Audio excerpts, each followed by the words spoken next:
how to check the water liquid damage indicator on the Samsung Galaxy S24, S25, Edge or Ultra.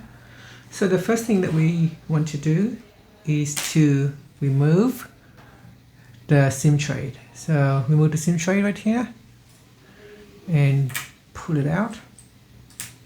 Now the liquid indicator stickers is in here. So what you want to do is you want to turn it around facing down and the back is facing up. And using a torch, so get yourself a torch. This will help you see the liquid indicator. So we need to look right into the hole right here. I'm just going to zoom right in and simply move your torch up and down. So have it at an angle like this and then simply shine the torch in. You can see there the white stickers right there. So move your light up and down like that.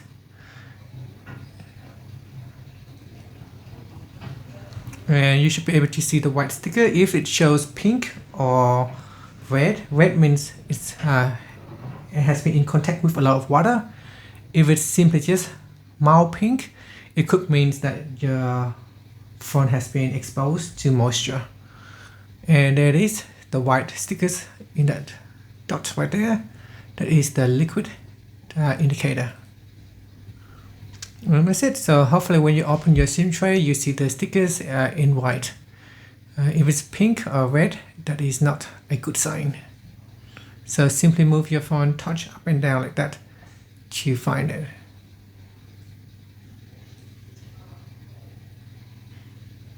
And that's it. Thank you for watching this video.